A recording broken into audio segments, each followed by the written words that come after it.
যুক্তরাষ্ট্রের new York থেকে doctor Ferdous Khandakar বলছি। জয় বাংলা, জয় বঙ্গবন্ধু। জয় বাংলা, জয় বঙ্গবন্ধু। এটা এখন বাংলাদেশের চোরেদের জাতীয় স্লোগান এবং মুজিব কোড হচ্ছে বাংলাদেশে যত চোর আছে তাদের জাতীয় প্রতীক। ৭১-এ কম্বল চুরি করতো, ব্যাংক ডাকাত ছিল, তাদেরই বংশ পরম্পরায় আজকে ভোটচোর এবং চালচোর।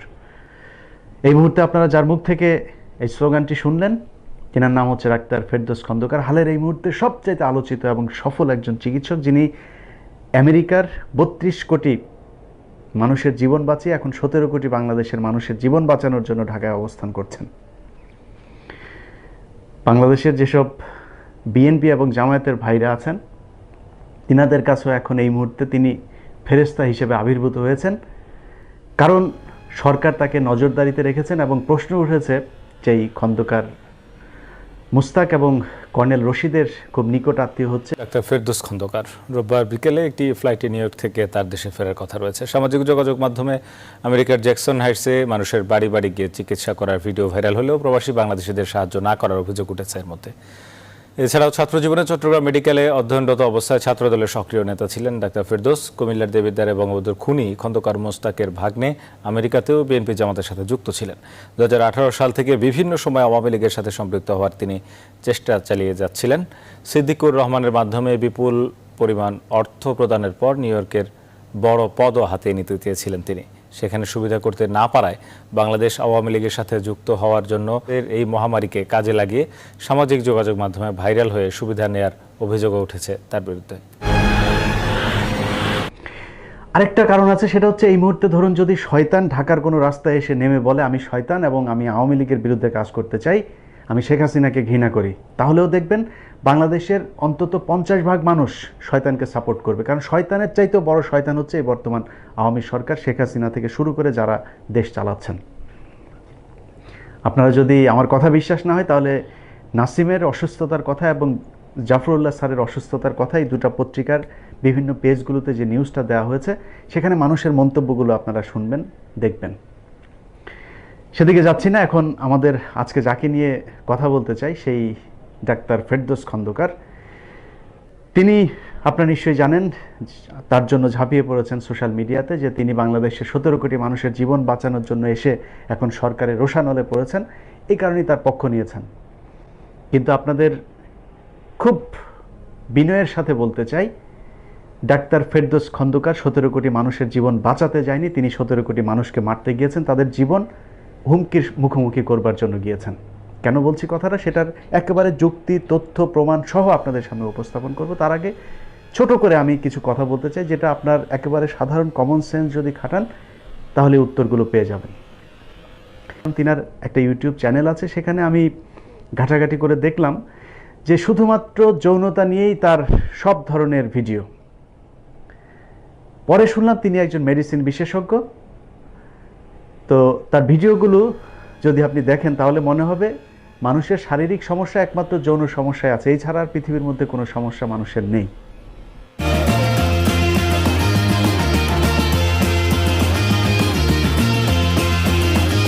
শুধু স্বাগত জানাই আমাদের এই ইউটিউব চ্যানেলটিতে। আপনারা সবাই নিশ্চয়ই ধ্বজভঙ্গ এই কথাটির সাথে পরিচিত। সেটা তার ব্যক্তিগত ব্যাপার, কিন্তু যেটা আমাদের জানার দরকার সেটা হচ্ছে কয়েকদিন ধরেই বাংলাদেশের কিছু পত্রিকা, টেলিভিশন দেখছি যে তাকে নিয়ে কথা বলা হচ্ছে। তিনি মাউন্ট সিনাইয়ের একজন ডাক্তার, মেডিসিন বিশেষজ্ঞ। আসলে তিনি সেখানকার চিকিৎসক না, যতটুকু জানতে পারলাম। তিনি এখানকার রেজিস্টার্ড একজন ডাক্তার, কিন্তু সেই হাসপাতালে তিনি রোগী ট্রান্সফার করেন, অর্থাৎ রেফার করেন, যে কারণে তিনি এখন নাম বেচে শুরু করেছেন যে তিনি হচ্ছে মাউন্ট সিনাইয়ের একজন ডাক্তার। এটা হচ্ছে ১ নাম্বার। ২ নাম্বার হচ্ছে তিনি বাংলাদেশে এখন গিয়েছেন কেন? বাংলাদেশে এই যে অবস্থা চলছে, চিকিৎসার যে একটা টালমাটাল অবস্থা, সেটা থেকে বাংলাদেশের চিকিৎসকরা পারছেন না। তিনাকে এমনভাবে কয়েকটা পত্রিকা হাইলাইট করলো যেন তিনি যাওয়ার পরে বাংলাদেশে আর এই ধরনের কোনো সমস্যাই থাকবে না। আচ্ছা, বাংলাদেশে এই যে চিকিৎসকরা আছেন, আমি অন্তত ২ ডজন মেডিসিন বিশেষজ্ঞের নাম বলতে পারবো, ডক্টর এবিএম আবদুল্লাহ সহ, যাদের কাছে এফসিপিএস, এফআরসিএস এগুলো করতে হবে না, এমবিবিএস এর অনেক কিছু আছে যেটা আমেরিকার চিকিৎসকদের যে শিখতে হবে। ডক্টর ফেরদৌসের মতো অনেক চিকিৎসককে গিয়ে তাদের কাছে এখন এমবিবিএস এর ক্লাস করতে হবে। কারণ বাংলাদেশের ডাক্তাররা যত ধরনের সীমাবদ্ধতা নিয়ে সেখানে কাজ করে এটা অকল্পনীয়। এখন আমাদের সিস্টেম তাদেরকে কোন জায়গায় নিয়ে গেছে, চিকিৎসা পায় না মানুষ, সেটা কেন আপনারা সব ভালো করে জানেন, কিন্তু ডাক্তারদের যে ক্যাপাসিটি, ডাক্তারদের যে দক্ষতা, সেটা নিয়ে প্রশ্ন তুলবার কোনো কারণ নেই। চিকিৎসক হিসাবে তার বাংলাদেশে দরকার নেই, তিনি চিকিৎসকদের জন্য সরঞ্জামাদি নিয়ে যেতে পারেন। তিনি কত কোটি টন, কয় জাহাজ N95 বা বাংলাদেশে তো সেটার নাম হচ্ছে পিপিপি কত টন বা কত জাহাজ, কতটা N95 মাস্ক নিয়ে গেছেন তিনি। কি করবে সে বাংলাদেশ এখন গিয়ে?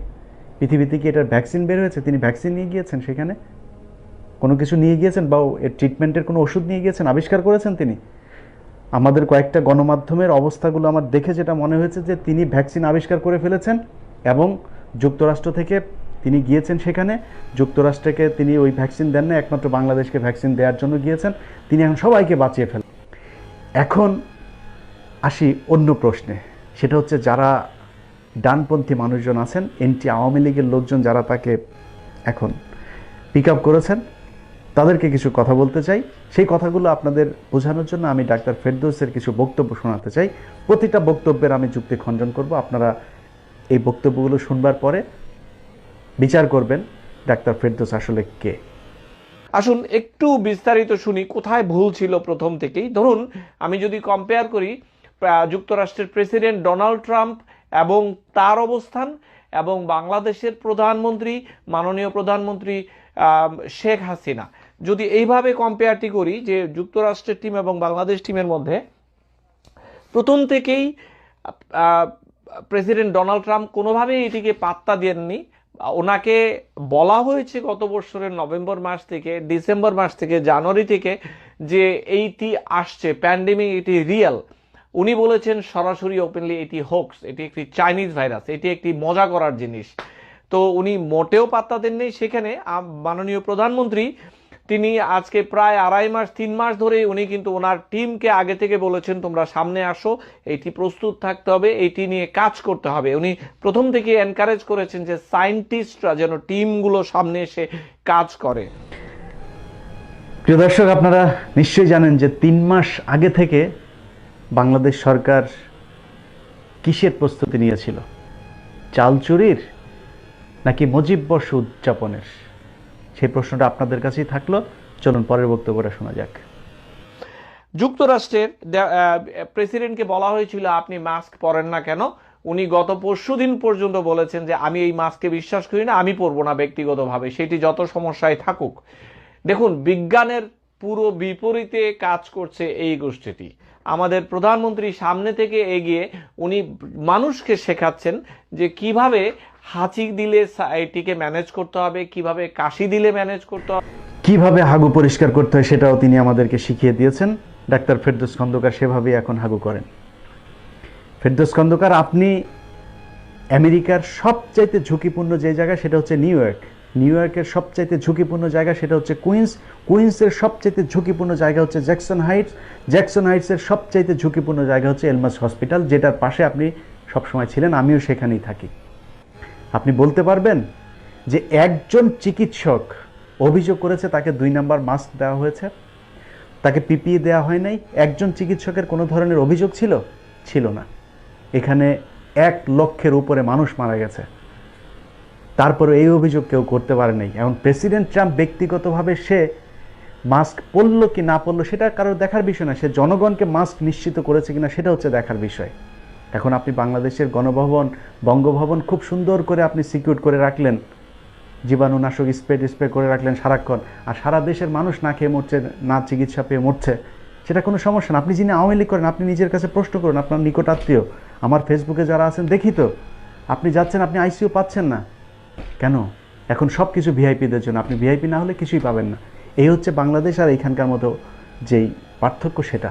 আমাদের যুক্তরাষ্ট্রের ত্রাণের ব্যাপারটিতে বোধহয় এখনো অনেকখানি পিছিয়ে। আমরা শুনছি দিবে সামনে আসবে, এইগুলো শোনা যাচ্ছে, কিন্তু বাংলাদেশে কিন্তু এই ব্যাপারে সরকার এগিয়ে এসেছে। 10 টাকা কেজিতে চাল দিচ্ছেন ওএমএস এর মাধ্যমে। সরকার তার মতো করে চেষ্টা করছে। বিশ্বাস করেন, তার বক্তব্যের এই অংশটুকু শোনার পর দীর্ঘক্ষণ আমার মাথা ঘুরছিল। যেই দেশের নুন তিনি খাচ্ছেন সেই দেশটাতে বসেই তিনি সেই দেশের বিরুদ্ধে মিথ্যাচার করছেন। আমেরিকাতে যারা আছেন আপনারা সবাই জানেন যে যুক্তরাষ্ট্রের সরকার কি পরিমাণে আর্থিক সাপোর্ট এই দেশের মানুষকে দিচ্ছেন। প্রতিটা মানুষকে তিনি নিজে তার পরিবারে যতজন মানুষ আছে $1200 করে পেয়েছেন। এখন পর্যন্ত যারা কাজ করেছে সেই মানুষগুলোর যে পরিমাণে টাকা সে বেতন পেত, ইনকাম করত, আমি সহ, তারা সবাই তার একটা সার্টেন অ্যামাউন্ট এখন পর্যন্ত পাচ্ছেন এবং সেটার অঙ্কটা খুব কম না। ধরুন আমার কথাই বলি, আমি প্রতি মাসে প্রায় $3600 পাচ্ছি সরকারের কাছ থেকে, একেবারে বসে থেকে। এটা হচ্ছে এই দেশের ত্রাণের অবস্থা। আর ওএমএসের 10 টাকা কেজি চাল দিচ্ছেন, সেটার জন্য তিনি বাংলাদেশ সরকারকে আমেরিকার সরকারের উপরে বসালেন। তেলবাজির একটা সীমা থাকা দরকার। চলুন পরেরটুকু শোনা যাক। এখনো পর্যন্ত যুক্তরাষ্ট্রে কখনো ডাক্তারদের জন্য পার্টিকুলার কোনো প্রণোদনা ঘোষণা করা হয়নি যে আপনি আপনার কোনো ক্ষতি হলে আপনাকে বিশেষভাবে এইভাবে দেয়া হবে, সেই রকম কিছু নয়। গত পরশুদিন দেখলাম যে বাংলাদেশ সরকারের পক্ষ থেকে প্রণোদনা দেয়া হয়েছে ডাক্তারদের, যারা ফিল্ডে কাজ করবেন, যারা তাদের বেস্ট দেবেন, তাদের ভবিষ্যতে প্রমোশনের জন্য ব্যবস্থা করা হবে বা প্রণোদনাও দেওয়া হবে যে তারা ক্ষতিগ্রস্ত হলে কি হবে। এইটি কিন্তু আমাদের মাননীয় প্রধানমন্ত্রী উনি সামনে থেকে দিয়ে যাচ্ছেন এই ব্যাপারটি, যেন ডাক্তারদের মোরাল ভালো থাকে, স্বাস্থ্যকর্মীদের মোরাল ভালো থাকে, এই যোদ্ধারা যেন কঠিনভাবে এই যুদ্ধে অংশগ্রহণ করতে পারে। এবং এর পরেই দেখা গিয়েছে যে ডাক্তার সমাজ নড়ে চড়ে বসেছে, তাদেরকে এখন আরো বেশি পাওয়া যাচ্ছে, আশা করি সামনেও আরো আসবে। দেখুন, আমি যুক্তরাষ্ট্রে আছি, আপনাদের অনেক পরিচিত মানুষ যুক্তরাষ্ট্রে আছে। একটু জিজ্ঞেস করবেন এখানে যারা হসপিটাল ব্যবস্থাপনার পুরো প্রক্রিয়াটার সাথে আছে, একেবারে সেখানকার সিকিউরিটি থেকে শুরু করে একজন চিকিৎসক যেই আছে, তাদেরকে কত ধরনের সুযোগ সুবিধা এই যুক্তরাষ্ট্র সরকার এই সময়টাতে দিয়েছে। আমার পরিচিত একজনের বোন নার্স, তাকে $128 প্রতি ঘন্টায় পে করতে চেয়েছে, সে চাকরি ছেড়ে দিয়েছে এই কারণে যে এই সময়টাতে তারা চেয়েছে যে তাদেরকে ধরে রাখতে, কিন্তু সে চাকরি করে নাই। তো এই ধরনের অনেক সুযোগ সুবিধা আছে যেগুলো কিনা বর্তমান এই সরকার এখানে দিয়েছে, তাদের সাথে বাংলাদেশ সরকারকে তিনি তুলনা করছেন। এর চাইতে মিথ্যাচার আর কিছু হতে পারে না। চলুন তার পরের বক্তব্য শোনা যাক। যুক্তরাষ্ট্রে এখনো সামরিক বাহিনীর সেই রকম প্রেজেন্স নেই। হ্যাঁ, কিছু কিছু পকেটে দেখা গেছে ন্যাশনাল গার্ড আছে বা আসছে, কিন্তু সেইভাবে নয়। সেই ক্ষেত্রে আইন শৃঙ্খলা বাহিনী এবং সামরিক বাহিনী বাংলাদেশে অলরেডি মোটামুটি পুরো ব্যাপারটির সাথে মারাত্মকভাবে ইনভলভ হয়ে গেছে। তাতে মানুষের মনোবল একটি নির্দিষ্ট জায়গায় চলে গিয়েছে বলে আমি বিশ্বাস করি।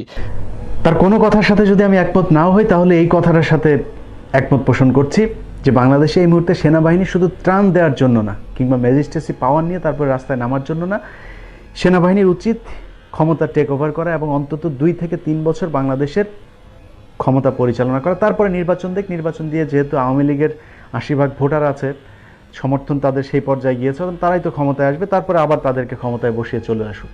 কিন্তু এই মুহূর্তে সেনাবাহিনী বাংলাদেশের ক্ষমতা নেওয়া খুবই জরুরি। আপনাদের অনেকেরই হয়তো আপত্তি থাকতে পারে আমার এই কথাটাতে, কিন্তু নিকট অতীতে নির্বাচন সহ বিভিন্ন জায়গায় সেনাবাহিনীর কিছু ছোটোখাটো বিতর্কিত ভূমিকা ছিল। কিন্তু আমি এখনো পর্যন্ত মনে করি বাংলাদেশের দেশপ্রেম যদি আপনাকে খুঁজতে হয়, সেটা খোঁজার জন্য ক্যান্টনমেন্টে ঢুকতে হবে। এখনো পর্যন্ত বাহির থেকে যুক্তরাষ্ট্রে প্রচুর সংকট, ডাক্তারের এই মুহূর্তে স্বাস্থ্যকর্মীর সংকট, কিন্তু বাহির থেকে অথবা ইয়াং ফিজিশিয়ান বাহির থেকে যারা এসে পরীক্ষা দিয়ে রয়েছে, তৈরি হয়ে রয়েছে, তাদেরকে যে ঢালাওভাবে নেবেন, কাজে লাগাবেন, এইরকম কোনো বক্তব্য কিন্তু এখনো শোনা যাচ্ছে না।